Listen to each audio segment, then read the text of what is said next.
let's answer some of the questions that you guys have when it comes to opening a US LLC as a non-US resident. So the first one is, how much does it cost? This is a very common question that I get, and to answer, it's going to cost anywhere between $50 to $500, depending on how you decide to go about it and what things you add on. There are some things that are not necessary, but they are nice to haves, and then there are some of the things that are core that you have to do. So if you're going to just file the thing through an ink file, for instance, you could pay $50 for the state fee, and then you handle the rest of the things yourself. You find your own registered agent for say $35, you can find some for $35, and then that's a sub 100.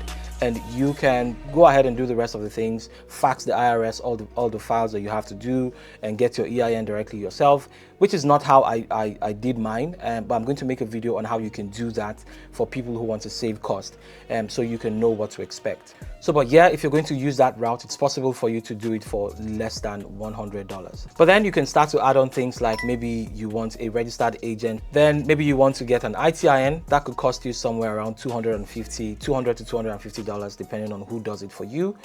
And then maybe you want a US phone number, you want an address. Definitely you'd want to have an address. You want to maybe pay for a virtual address space that can be used for your business. That could cost you between $60 to $120 or even $300. Now, the next question is, how long does it take? Typically, it takes anywhere between 1 to 2 weeks to up to 3 months. In my case, it took me 3 months to get my EIN.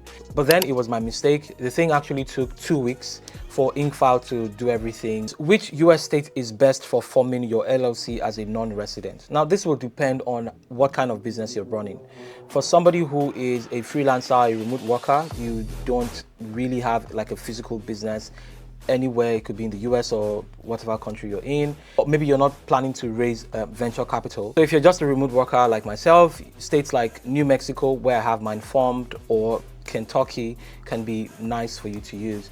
But then the other very common ones amongst non-US residents are places like Delaware and Wyoming. So especially if you're going to have a physical business where maybe you plan to raise venture capital, like you have a more serious business, then you want to use something like a Wyoming or a Delaware. So those 4 states will typically appeal to non-US residents who have the luxury of forming the thing in any US state.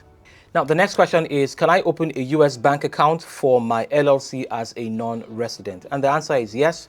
You can physically travel to the US, and some banks, I've not done it myself, but I've heard that some banks can allow you to use your LLC to form to create a US bank physically if you travel to the US. But then there are companies that allow you to create online banks for your US LLC using your EIN and your ITIN and the rest of them. So places like RelayFi, Mercury, they can allow you to have those. Although it's getting a little difficult because now they're asking for a proof of address. They're expecting people to actually have like physical ties to the US to be able to do this, I guess, from the things that they're requiring proof of address and, you know, utility bills and things like that. So it's making it a little difficult, but of course it's not impossible. So if you look around the internet, you're definitely going to find some, depending on the country that you live in. For me, the one I'm currently using, I'm exploring others, but the one I'm currently using right now is Grabify. They particularly cater for Nigerian freelancers and remote workers and people who do business online. So you can get a really solid US bank account from Grabify that will work on PayPal and all the other places, especially PayPal. You know, it's usually difficult to find US bank accounts that work with PayPal. So if that's what you would like to use your US bank account for, definitely Grabify will be your best bet for a Nigerian. I can't speak too much for people, non-US residents in other countries. I mostly know about Nigeria, but definitely there'll be something for you to find on the internet. And also for Nigerians, there are places like GigPay, Gray, and the rest of them, Clever, that you can use as supporting accounts that you can use to withdraw your money into your local bank account. Grabify does not allow you to withdraw from your Grabify account to your local bank account, which is one downside. So you're going to end up needing a GigPay, a Gray, or a Clever account. So that's how it is when it comes to US bank accounts for LLCs. Now, the next question is, what are the tax implications or the tax and compliance obligations for a non-US resident with a US LLC? Now, the basic thing is that you're not liable to pay tax as long as you don't have any US sourced income. You're not going to have to pay tax on your US LLC. But then there are some tax implications, like you have to file the BOIR, which is something that was implemented in 2024, beginning of 2024. You have to, every company has to, well, most companies have to file the BOIR. That's one compliance that you have to do.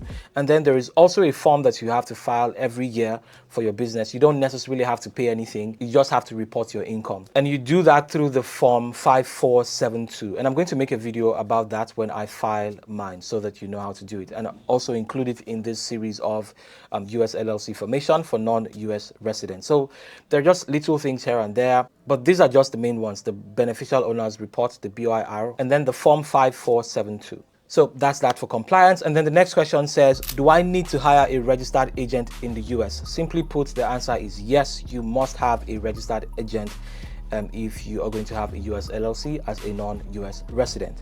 And then the next question is, what US LLC formation service do you recommend? I personally used InkFile to do mine, and I recommend them because I have personal experience. But two others that I often recommend are Ink Authority and Northwest.